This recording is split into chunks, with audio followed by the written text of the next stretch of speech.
The man who would become an atheist was raised in a world steeped in religious belief.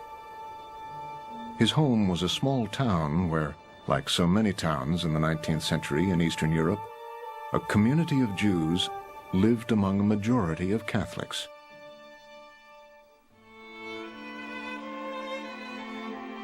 It is not easy to recall those early days. Only a few fragments reach into my memory. But of one thing I am certain.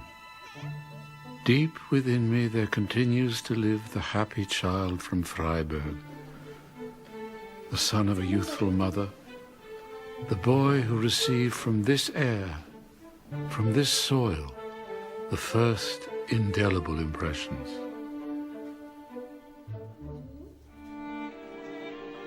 The Freuds were a traditional Jewish family who lived in Freiburg, a distant outpost of the Austrian Empire. There, Jacob Freud traded in the wool business. Twice a widower when he met Amalia, they were married and had their first son in 1856. The young mother doted on the boy she called her golden child.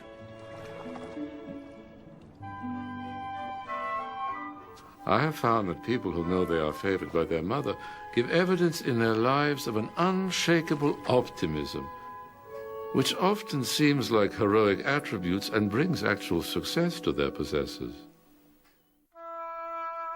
For Sigmund, as for everyone at that time, religion, education, and family were woven together.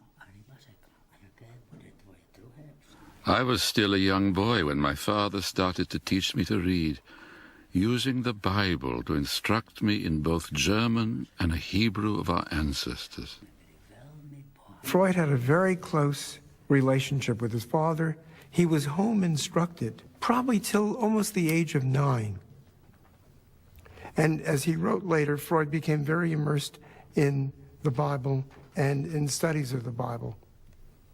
He identified with significant figures in the Bible. I'll just mention 2 that were very important. One was Joseph, who interpreted the Pharaoh's dreams, and Freud later became the interpreter of dreams. The other one was Moses, a very powerful identification with Moses. I think he saw himself as a kind of modern Moses, bringing a new understanding to humanity. The young Sigmund felt the strong emotion of faith from his nursemaid, a devout Catholic. My nanny was an elderly but clever woman from the town who told me a great deal about God Almighty and hell. She took me to church. When I got home, I would preach and tell my family what God Almighty does. He lost the nanny abruptly. He was told that she was caught stealing, supposedly from him, a story that to me is not believable. Something else must have happened, but we don't know what. The story he was told is that she was sent to jail for 10 months. He was quite desperate about her disappearance. He turned to his father as someone to help him and be with him, replacing the companionship, affection that the nurse had provided for him. However, catastrophe happened once more.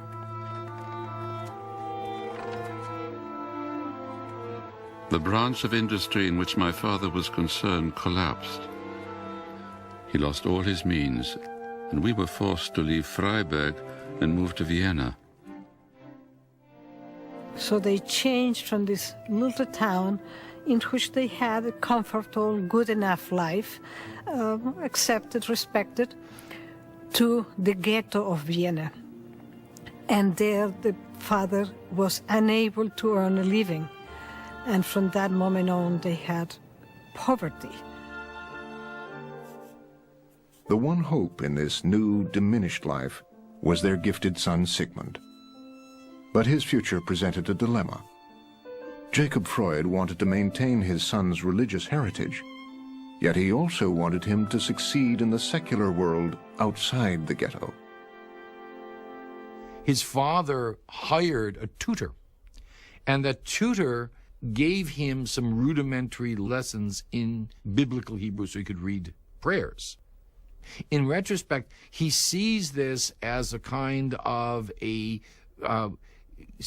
part of his secularization, because the man who teaches him, a man named Hammerschlag, is in point of fact a secular Jew. And Freud becomes a great friend of the family as he grows up. A spark from the same fire which animated the spirit of the great Jewish seers and prophets burned in Hammerschlag.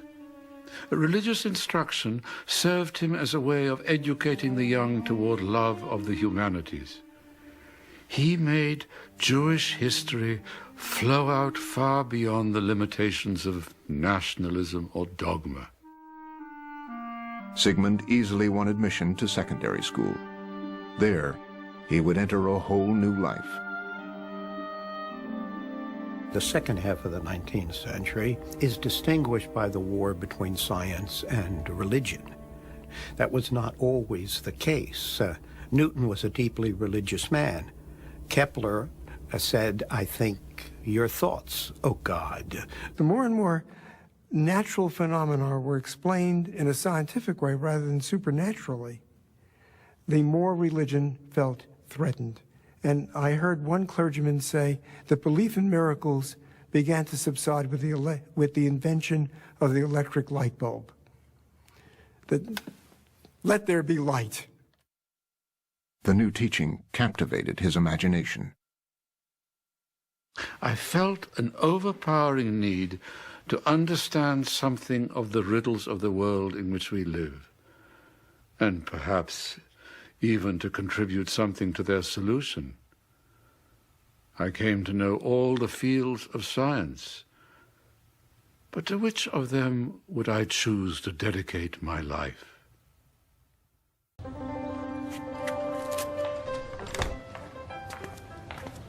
Freud's mentors were from the new world of science. In the early 1870s, scientists were trespassing on the traditional domain of religion.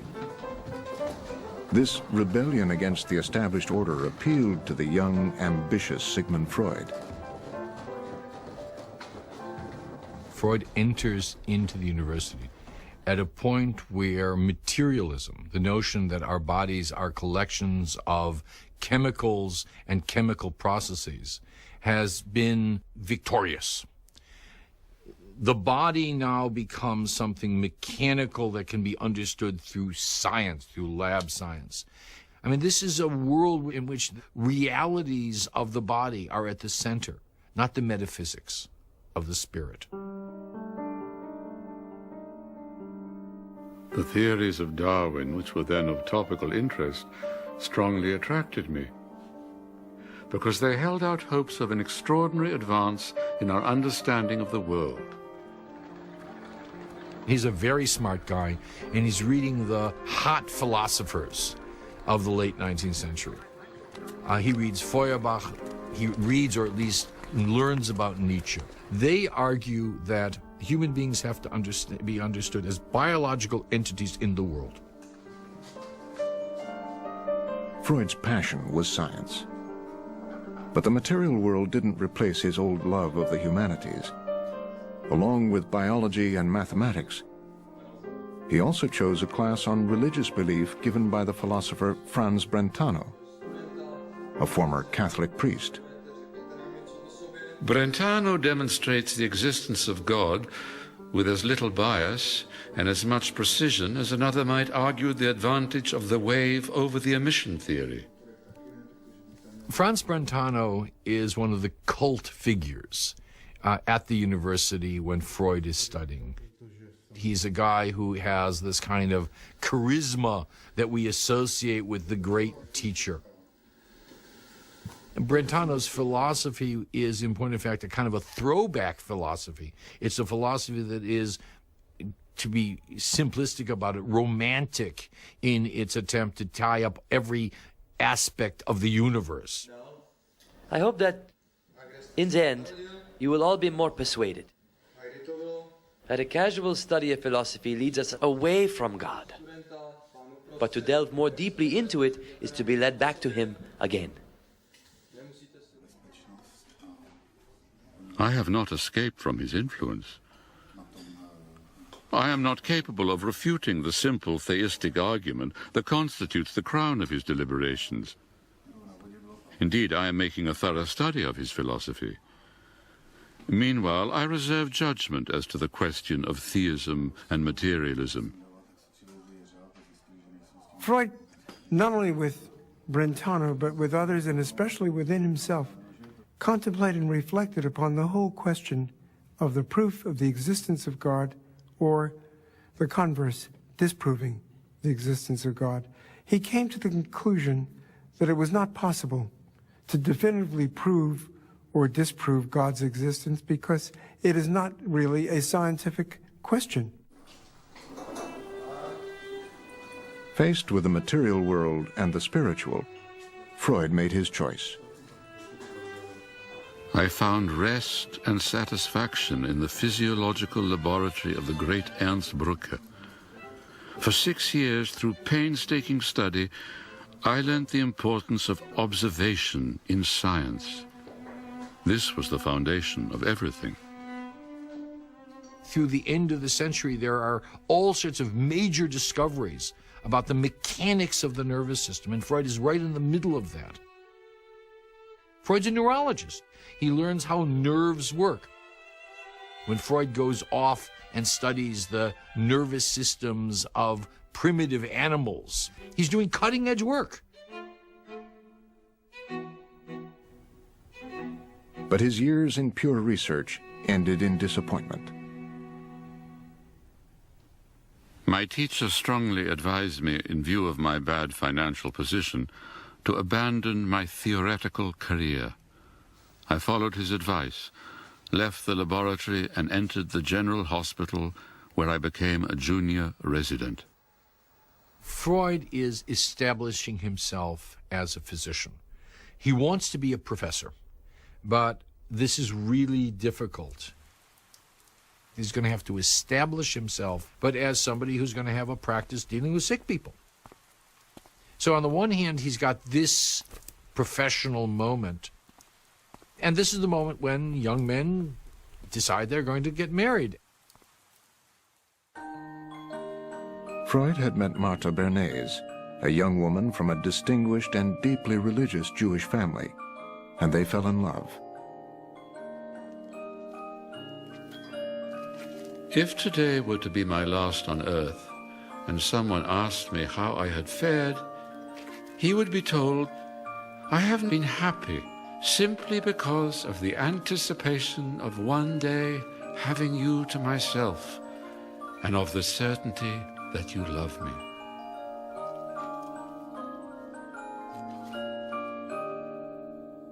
Freud worked hard to save money while he courted Martha.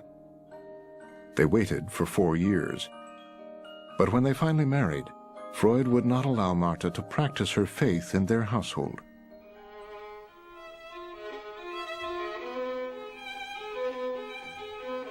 Freud sees himself as Jewish, not religiously as Jewish, but ethnically as Jewish, and he wants to have someone who is compatible to that construction. The trade-off is that in their home, after the marriage, ritual is simply not practiced. Freud's rejection of religious belief was not just a rejection of Judaism.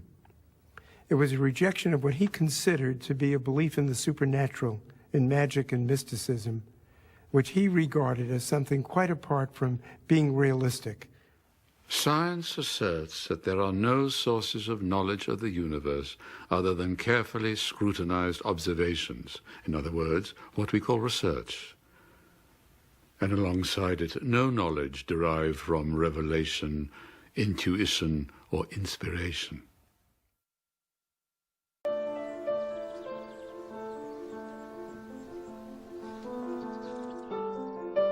To the young Viennese neurologist, religion could not explain the complexity of the human condition.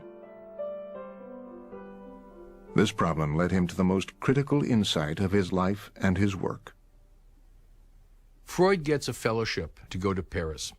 And he's going to go to Paris to work on neurological diseases of children with the man who is the world's greatest expert, a man named Jean-Martin Charcot. Charcot is working with hysterics. That is, people who have physical symptoms that don't seem to have a physical cause.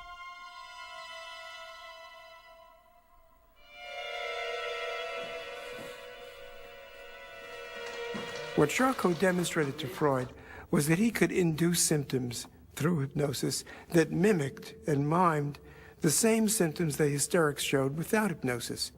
So he could induce paralysis, convulsions, blindness, and it made Freud realize there were mental processes that go on very significantly outside of conscious awareness. He puzzled about hypnosis. How is it that I can affect a human being's mind without his consciousness? What goes on here? That there's a powerful influence without the knowledge and the cognition of the patient. Freud returned to Vienna convinced that neurotics could be treated with hypnosis. Then he went a step further. Through experimentation, he found he could get the same result simply by letting his patients speak in free association. No one had tried that before. It's important to understand that Freud is trained as a materialist neurologist. A neurologist deals with people who are ill, who come into the office and say, I am not feeling well. And the doctor says to them, where does it hurt? And they go, it hurts right here. The psychiatrist at this point is running asylums. He is not dealing with individual patients. He is dealing with mentally ill people as a group. The psychiatrist doesn't talk to their patients because they assume they're crazy. They can't communicate. By listening carefully to patients, Freud uncovered forbidden, often sexual feelings that the patient had repressed, which then made them sick. This discovery was so threatening to Freud's professional colleagues that they completely rejected him. Word was given out to abandon me, for a void is forming all around me. This year, for the first time, my consulting room is empty. For weeks on end, I see no new faces, cannot begin any new treatments. Deeply in debt, Freud struggled to support his family and his aging parents, who had never recovered from the failure of his father's business. But on Freud's 35th birthday, his father gave him the cherished family Bible. Jacob Freud gave the Bible to him with a most moving dedication, composed into a very particular way of petitioning Freud to return to the Torah. My dear son, in the 7th year of your life, the Spirit of the Lord began to move you and said to you, go read in my book that I have written, and there will be open to you the sources of wisdom, of knowledge and understanding. You have looked upon the face of the Almighty, have heard and striven to climb upwards, and you flew upon the wings of the Holy Spirit. Each sentence had a profound biblical meaning and, at the same time, a profound personal meaning for his son, to whom he was addressing the dedication. For the day on which you have completed your 35th year, I offer it to you for a remembrance and a memorial of love from your Father, who loves you with unending love. Jakob Freud. He invited him to use the book again and to get the richness from the book, but Freud could not do it. 5 years later, Jacob Freud's long life came to an end. The old man's death affected me deeply. I valued him highly, and he meant a great deal in my life. By the time he died, his life had long been over, but at death, the whole past stirs within one. The death of his father was a nodal point in further launching Freud toward an introspective examination of his own internal feelings. It left him somewhat depressed, somewhat anxious, but also in a very analytic frame of mind. In my inner self, the whole past had been reawakened by this event. I now feel quite uprooted. There is still very little happening to me externally, but internally, something very interesting.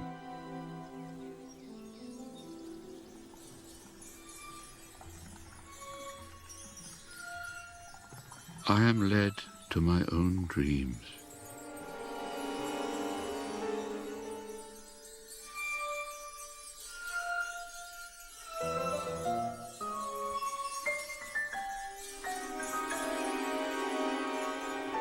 As I fall asleep, involuntary ideas emerge, fermenting and simmering in me.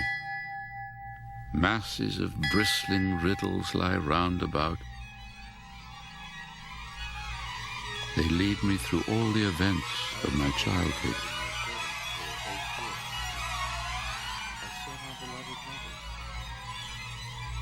Since Freud primarily wanted to be the explorer of the unconscious, he raised the question, how can I get access to it?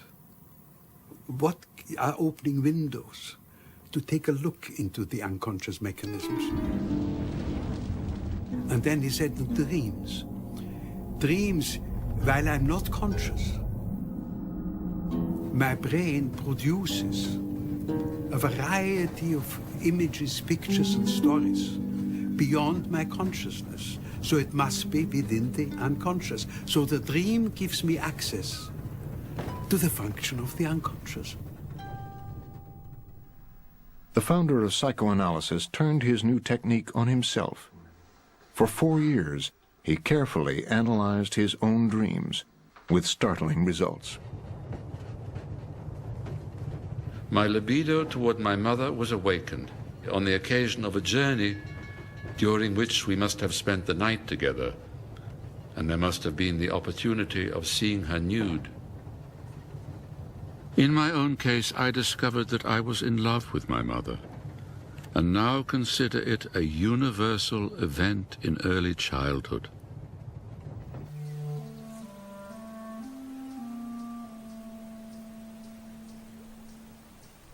Through his dream work, he recalled a scene with his father that revealed his childhood admiration and disappointment in this powerful figure. My father began to take me with him on his walks and revealed to me his views on the world. One time he related to me a story that left a profound impression on my life, though not the one that he had hoped. He said he wanted to tell me how much better things for the Jews were now than before.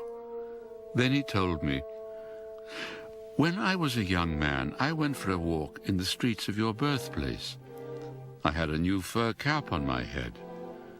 A Christian came up to me and knocked off my cap into the mud and shouted, 'Jew, get off the pavement.' I asked my father what he had done. He said, 'I went into the roadway and picked up my cap.'" This struck me as unheroic conduct on the part of the big, strong man who was holding the little boy by the hand. The self-analysis revealed to Freud that he harbored ambivalent feelings toward his father. The feelings he had been aware of, respect, even veneration, love, admiration, coexisted with opposite feelings. They coexisted with feelings of disillusionment, disappointment, anger, resentment, and hostility. The hostility went so far as to include unconscious, before analysis, Freud was not aware of this, unconscious death wishes. He then began to understand that he also viewed his father as a rival for his mother's love. And that would lead us directly to Freud's analysis of the myth of Oedipus. It is the fate of all of us to direct our first sexual impulse towards our mother and our first murderous wish against our father. Oedipus shows us the fulfillment of our own childhood wishes. In that myth, Oedipus unwittingly, unknowingly, meaning unconsciously in our terms, marries his mother and kills his father. With the Oedipus complex, Freud theorized that people have their own internal mythology, created from their earliest childhood experiences. He thought that religious beliefs were merely projections of our own fears and desires. The child's attitude to the father is colored by a particular ambivalence. The father himself constitutes a danger for the child, perhaps because of its earlier relation to its mother. Therefore, it fears him no less than it longs for him and admires him. The indications of this ambivalence in the attitude toward the father are deeply imprinted in every religion. What Freud saw was that our Father who art in heaven and our Mother who art in heaven were the idealized parents of childhood. So the Heavenly Father, the Divine Mother, for Freud became the king and queen of fairy tales. God was the exalted Father, and the longing for the Father is the root of the need for religion.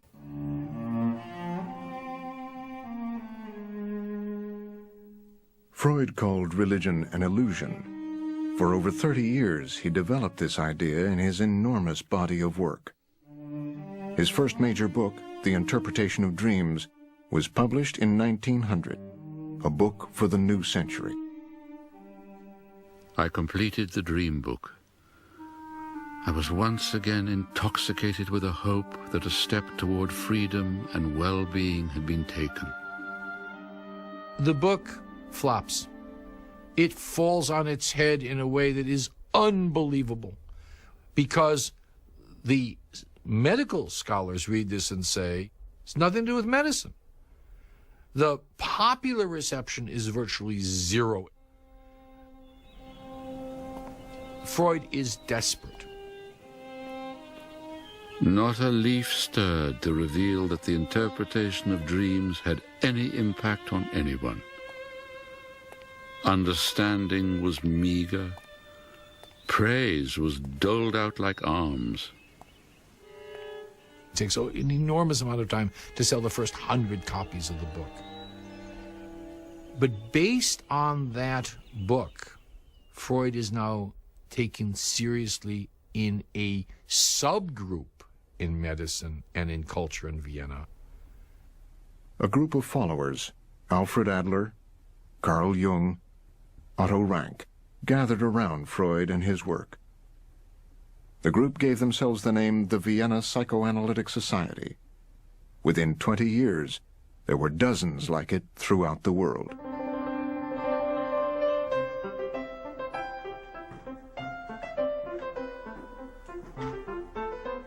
The essence of psychoanalysis, of Freud's creation, is interpretation, reading symbols, understanding stories.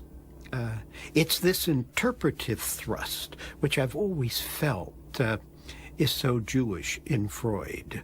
Judaism is an interpretive religion, and psychoanalysis is an intellectual discourse which turns on interpretation.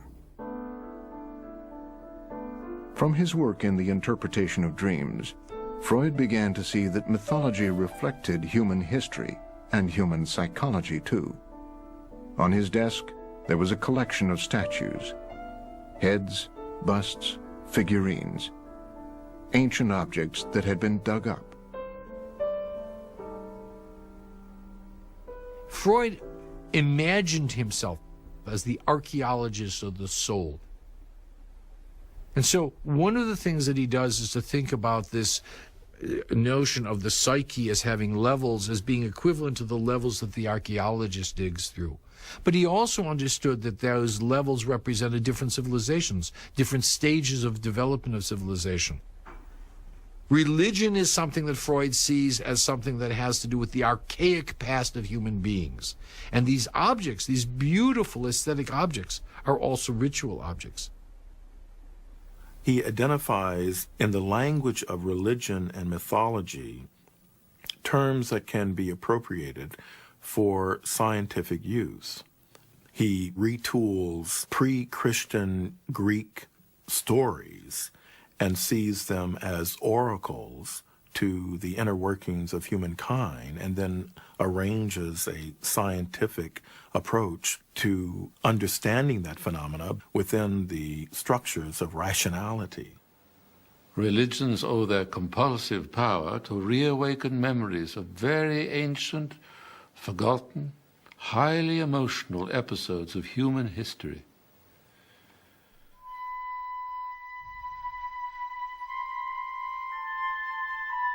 I think that Freud decided, because of his analysis of myth, that many of the myths were in common. The myths about paradise, about expulsion from paradise, about immortality, about resurrection or rebirth, could be found in so many different societies and cultures, and in ancient cultures, that it made him think about how similar they were to many of the beliefs in current religions like Judaism and like the different branches of Christianity.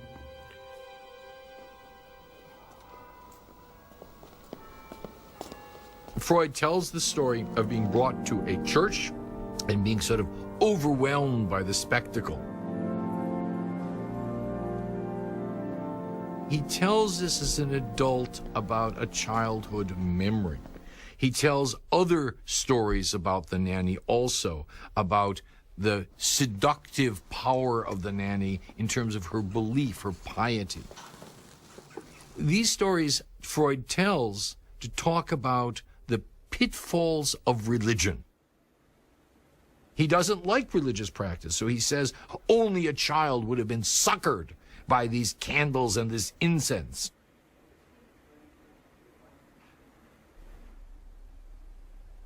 Later in his life, Freud would bring all his thinking on religion together in the book, The Future of an Illusion. Religion is the universal obsessional neurosis of humanity. Like the obsessional neurosis of children, it arose out of the Oedipus complex, out of the relation to the father. Our God, reason, will fulfill whichever of our wishes nature outside us allows. Freud claimed religion is an illusion, but our science is not an illusion. Darwin had shown us that we descend from monkeys, that Copernicus has said we are not the center of the universe, and Freud was saying, come down from your heights, human beings. You are not as great as you think you are. You have to save yourself from your delusions. You are full of sexuality. You are full of hatred and lust and envy. Face yourself. I am going to save you from those delusions.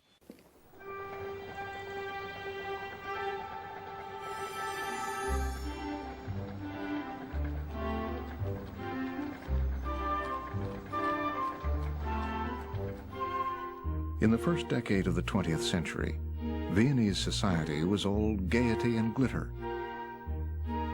This is how they wanted to be seen.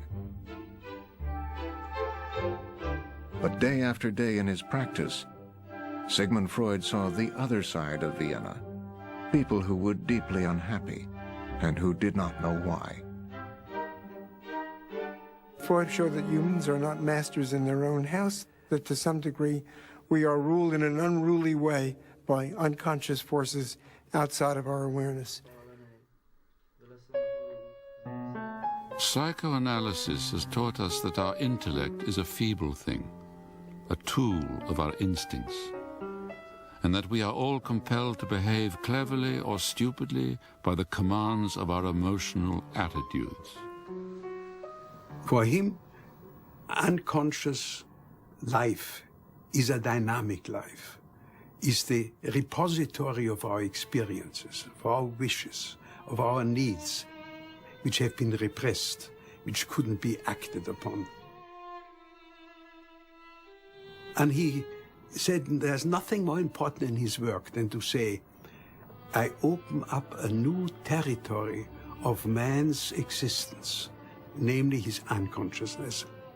It is important, it is large, it influences everything we do. What is more natural than that we should persist in looking for happiness along the path on which we first encountered it? Sexual love has given us our most intense experience of an overwhelming sensation of pleasure and has thus furnished us with a pattern for our search for happiness. In 1905, Freud wrote a series of essays on sexuality. He stated plainly that sex, or the libido, drives our desires and impulses, whether we know it or not, and that this drive is formed early in childhood. Viennese society was scandalized. He's accused of being a pornographer from day one. The accusation is that he's obsessed with sex. Maybe the problem that Freud has is that he should have chosen another word rather than sexuality. Sex for Freud is what we are as human beings, and is not simply genital sex. It's what underlies all relationships. But what he says is the drives are the ones, the underlying, can we say, amorphous, unshaped drives, are those things which, in a sense, morph into various forms of relationships. As an individual, we relate to other people, to our caregivers when we're infants, to our spouses. At the base of who we are as a human being is, in point of fact, the sexual drive. We psychoanalysts are unable to see anything forbidden or sinful in sexual satisfaction. But it must be said, to believe that psychoanalysis seeks a cure for neurotic disorders by giving a free rein to sexuality is a serious misunderstanding which can only be excused by ignorance. But Freud's theories were misunderstood. What most incensed the public was that Freud claimed that sexuality began at birth, not puberty. He was accused of violating the innocence of childhood. When he spoke about infantile sexuality at the beginning, he spoke about genitality, step by step in our development, as the sexual component. Later on in life, he does not just speak about the body component pleasures and their impact on us, but he spoke about sexuality as an overall component which connects us together with affection and with the capacity to love. The making conscious of repressed sexual desires in analysis makes it possible to obtain a mastery over them. It can be said that analysis sets the neurotic free from the chains of his sexuality. When Freud says science wants to achieve that we are free of suffering and that we slowly learn to love thy neighbor, to be social. This is a condition which is difficult for us to achieve. So happiness is not something which is our aim. What he really said very often is, we want to be in a state of comfort, but we don't achieve it, but we want to be. Although he was called a sexual libertine, in his private life, Freud was a typical straight-laced member of the middle class. He had 6 children with his wife Martha and found true pleasure in family life. He was a typical pater familias. I think he took great pride and pleasure in his children. He said of his children, they're my pride and my treasure. We are living rather happily and steadily growing, if modestly. The two boys, Martin and Ernst, are naughty and funny. Our Sophie is now becoming so beautiful. When he was not seeing patients, Freud taught and developed his theories about people's deepest conflicts and fundamental needs. What he wrote about happiness was a definition of his own happiness. One gains the most if one can sufficiently heighten the yield of pleasure from sources of psychical and intellectual work, such as the artist's joy in creating, or a scientist in solving problems, or discovering truths. Freud would say that human beings have always been internally conflicted, and the internal conflict is between insatiable desires and prohibitions that are absolutely necessary for society to continue, and this leaves us in a state of unease, a state of dissatisfaction, and often in a state of wretched pain. And so rather than to look for another mythological intervention, that we need to accept our condition as it is, that we're perpetually conflicted, and then with the help of what he called the talking cure, we can change this wretchedness into ordinary unhappiness.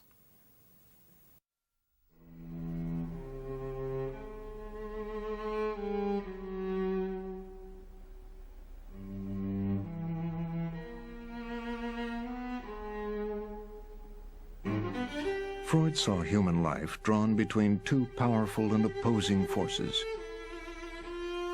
The life force on the one hand, and on the other, the death instinct. The destroying drive. Let us look away from the individual to the great war that is ravaging Europe.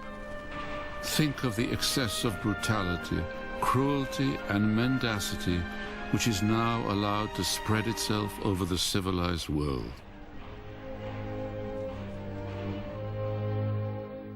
Freud starts out in 1914, as, by the way, most people start out in Vienna in 1914, being a great supporter of the war. And by 1919, he is, as most people are in Vienna, aware of the horrors of what that communal response to the war really has brought. The death of an entire generation. A generation, by the way, in which his sons are part. Two of my boys are still in artillery training. Martin is already in the trenches. Oliver left yesterday. I discharged a Russian patient as cured.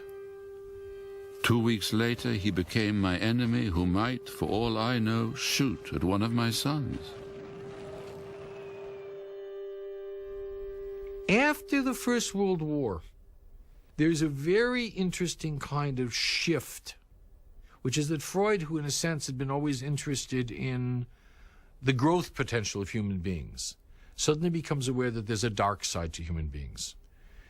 He writes a series of papers on what he calls the death drive, about the fact that we, in a sense, not only want to preserve our lives, but that we are always moving toward death.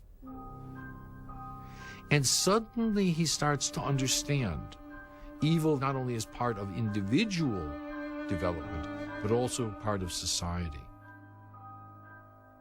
These are indeed terrible times. It seems to us as though never before has an event destroyed so many precious possessions of our common humanity. Confused so many of the clearest intellects, debased the highest so thoroughly. This war has let the primeval man within us into the light.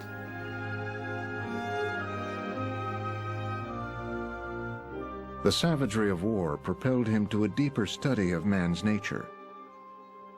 In the years following the First World War, he brought together all his intellectual interests: psychiatry, history, mythology, religion, into one long essay, Civilization and Its Discontents.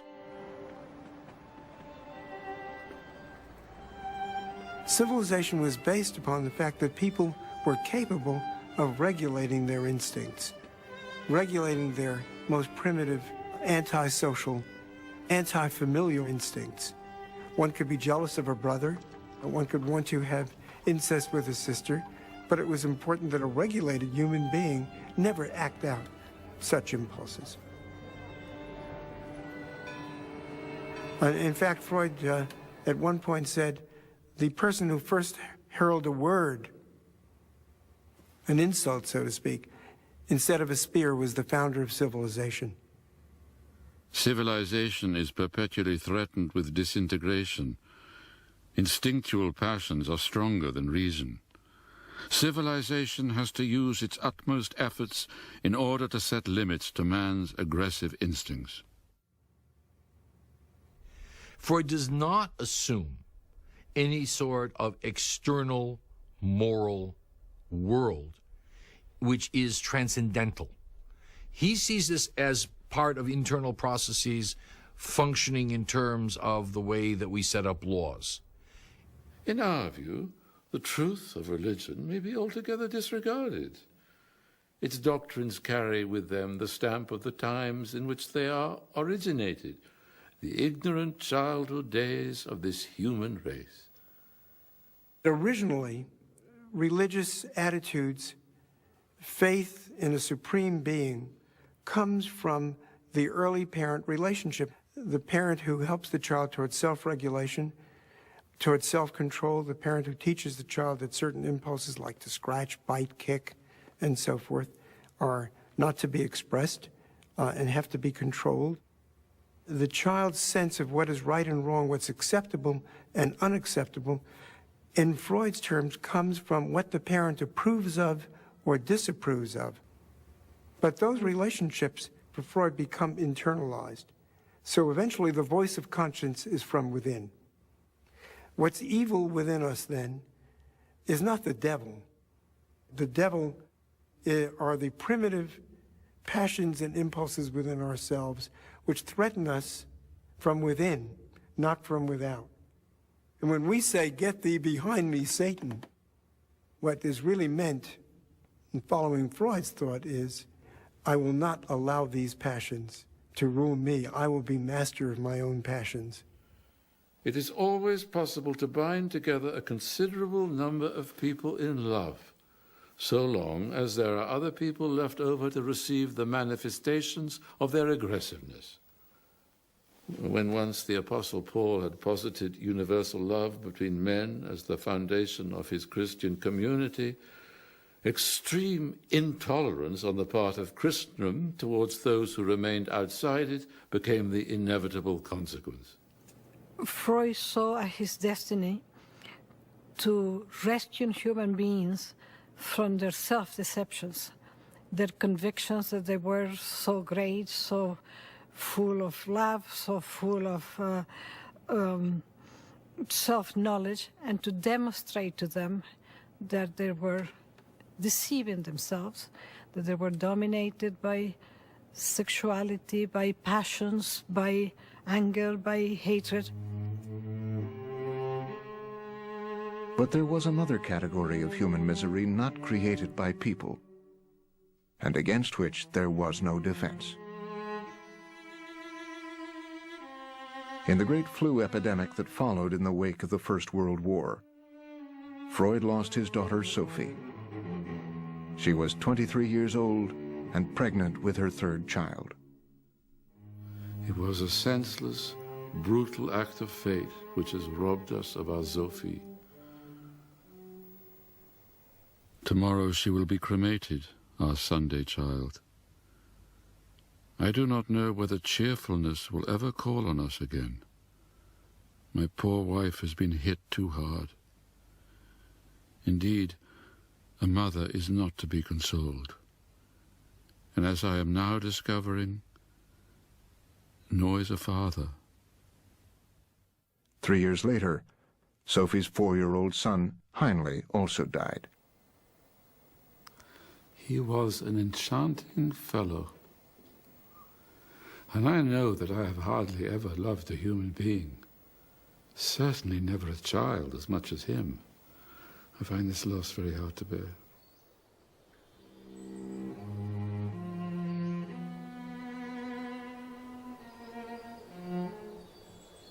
I don't think I ever experienced such grief. He meant the future to me, and thus has taken the future away with him.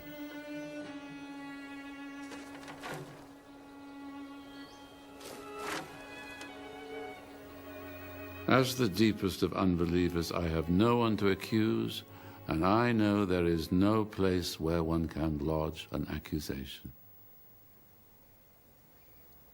He said that there are other people that can be consoled by religion, but he doesn't have that available to him.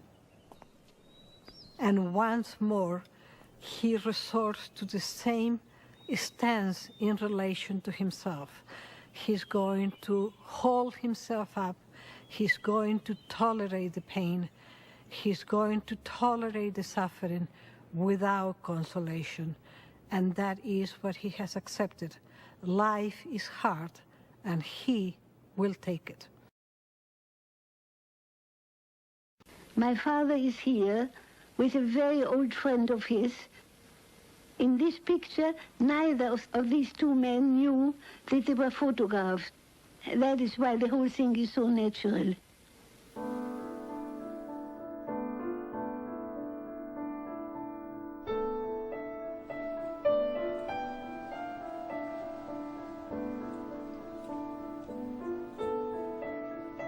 The 1930s would be the last decade of Freud's life. He already had cancer of the mouth, and he knew it would kill him. My father and mother. Freud's daughter, Anna, looks back at the family home movies. This was at the time when we couldn't leave Vienna anymore in the summers because of my father's illness. And so we took a house in the suburbs, and my father enjoyed the flowers so very much. He's an old man. He's extremely sick. He's had cancer for decades, and they've been cutting on him for decades. And he's got this huge implement in his mouth that's covering the opening in his palate so the food that he eats doesn't come out of his nose. I mean, he's in terrible pain all the time. Freud knew that he was dying, and I think that led him again to consider the attitude towards death, which he had written about before, Thoughts for the Times on War and Death, and so forth. And of course, concern with death, disappearances, run right through Freud's writings from the very beginning to the very end. He would even say to Ernest Jones, "Goodbye, Jones, you'll never see me again." So it was a preoccupation that he had. He was superstitious about the date of his death for years through his life. And I think that as death approached and became a reality, he again tried to understand what is the meaning of death. And of course, one of the wishes that's involved is a wish for immortality, a wish to not die, along with a wish to be relieved of the suffering, a wish to die. So I think that absolutely preoccupied him. It is the day of my parents' golden wedding. And now you will see a whole string of visitors, people from the country, a little girl.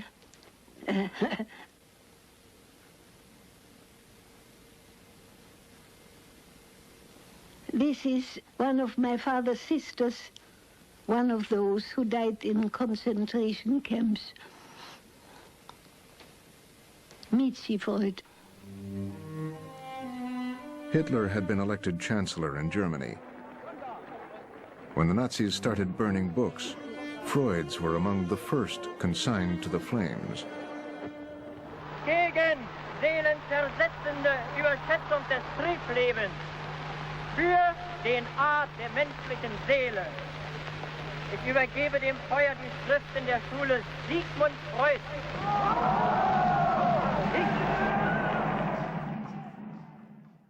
What progress we are making. In the Middle Ages, they would have burnt me. Nowadays, they are content with burning my books. It was the tidal wave of anti-Semitism in Germany and elsewhere in Central Europe that brought Freud back to confront the historical phenomenon of anti-Semitism. Why was it such a continuous and pervasive poison in the history of the West? In the summer of 1934, Freud began to work on the last book he would write, Moses and Monotheism. In it, he would turn his attention once again to religion, this time the Jewish faith. Freud has a long affair with Moses. Long before his last book. He went to Rome. He spent days sitting in front of Michelangelo's Moses to study it. That this is not Moses in anger, but Moses in trying to restrain his anger. Here was Freud arguing that much of what we identify as Israelite religion in the Torah actually is of Egyptian origin. Moses was not Jewish, but a prominent Egyptian who led the Jews into freedom, and he gave them monotheism. In other words, it was not God the Father who chose the Jews, but Moses the man. Moses leads the Jews out of Egypt into the desert. But then Freud departs from the Bible. He gave himself a very interesting freedom. He says this is not a scientific study. It is a novella, a short story. I will try on some of my ideas and play with it. In Freud's version, the Jews follow Moses into exile, but they do not accept his revolutionary new belief in just one God. They revolted and threw off the burden of a religion that had been forced on them. They took their destiny into their own hands and did away with their tyrant. They assassinated Moses. Moses' ultimate triumph is assured by the manner of his death. The people of Israel are overcome with guilt at what they have done, so they internalize everything that they had rejected while Moses was alive. Freud goes on to reinterpret the crucifixion in terms of Jewish history. Guilt has to be relieved. You can't walk around forever burdened by excessive guilt. So Christianity provides humanity with a way of relieving guilt. The murder of God's Son is a sacrifice that atones, not for the eating of the apple in the Garden of Eden, but for the murder of the primal Father. So Christianity offers relief from unbearable guilt. And Judaism rejects that offer of relief. The world repays Judaism with eternal hatred. That's Freud's deep-seated psychological explanation for anti-Semitism. Freud is identified with Moses, who brings the commandments, who preserves the tablets of the law, and who brings not only a new set of regulations, but a new way of understanding human nature to humanity. The thing that is most significant for a reader of the Bible or anyone who knows the story is that there is no God to tell Moses what to do. Like Freud, Moses tells himself what to do. he is his own man. But historic events forced Freud to stop working on the manuscript. Now this is already Hitler in Vienna. That's our house looked with the swastikas on it. In March of 1938, the German army occupied all of Austria. They began the systematic persecution and deportation of Austria's Jews. Oh, and that is the crowds cheering Hitler. Look at the crowd. That's how it looked.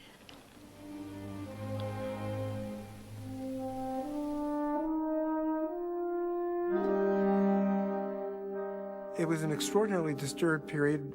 People were refugees on the move all over the continent.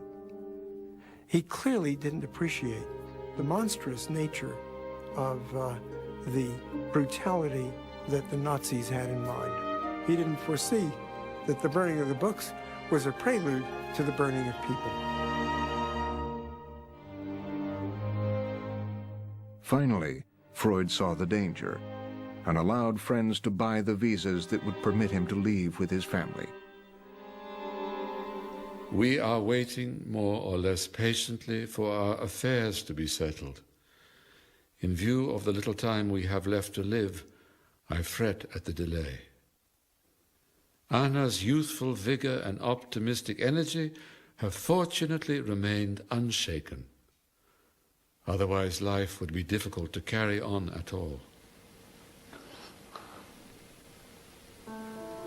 We left Vienna by a night train and spent a day of rest in Paris.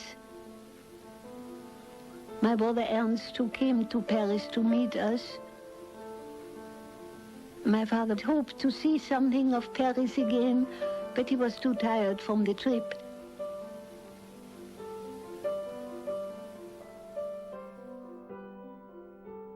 Here is a man facing death in exile, like Moses leaving Egypt. And he will not get into the promised land. He doesn't really believe that there is an afterlife. He faces death with an attempt again to review his own line of reasoning, the question of whether one believes or disbelieves in a paradise and a heaven, a hell, and a life after death, in immortality. And he rejects all of that for him on the basis of the perpetuation of childhood fantasy into adult life. He thinks that this is not realistic and that one should face death stoically with a realization that that is part of life. It's the end of life. We do not know why it was designed this way, that life should come to an end. Once established in London, Freud published Moses and Monotheism. The book outraged both Jews and Christians. Though old and sick, Freud was as defiant of his critics as he had been throughout his life. He's in England. He is suddenly freed from all of the constraints of that public face that he had to present in Vienna. And he can do things that, in a sense, he wants to now do as a public figure. At the same time that he writes Moses and Monotheism, he writes an open letter in English against the persecution of the Jews. Does he do it as a Jew or as a scientist or as a psychoanalyst? At this point, he's all of them. Oh, this is definitely a birthday. It's the last birthday. Freud usually wound the clock in his study. He had not. He was too sick. And Freud knew that his time was up. The end was very near. Our unconscious does not believe in its own death.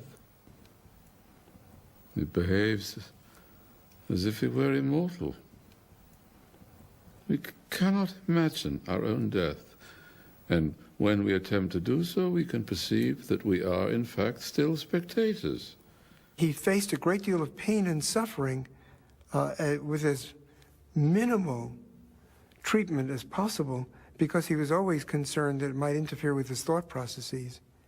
He didn't want to be in a state where he might be logy, lethargic, dazed, unable to concentrate. I cannot face the idea of life without work. What would one do when ideas failed or words refused to come? It is impossible not to shudder at the thought.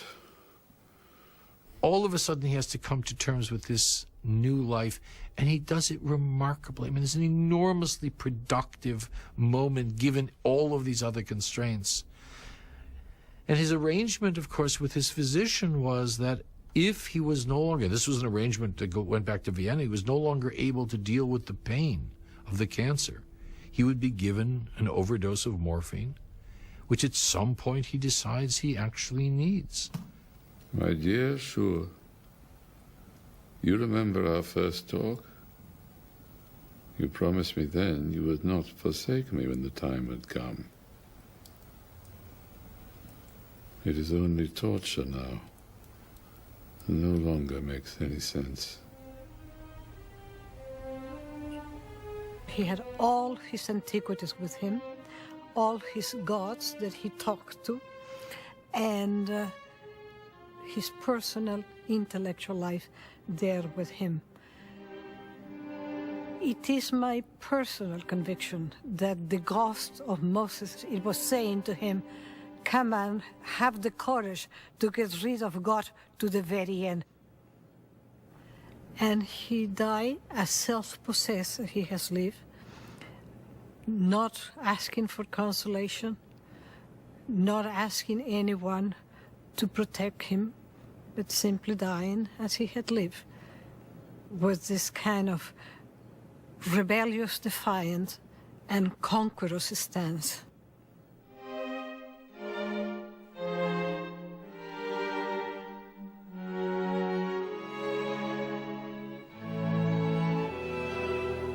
That is when 3 men of the Royal Society came to present the book of the Royal Society for signature to my father, because he was not well enough to go there. And I think on that same picture is the signature of Darwin. There was a very nice moment.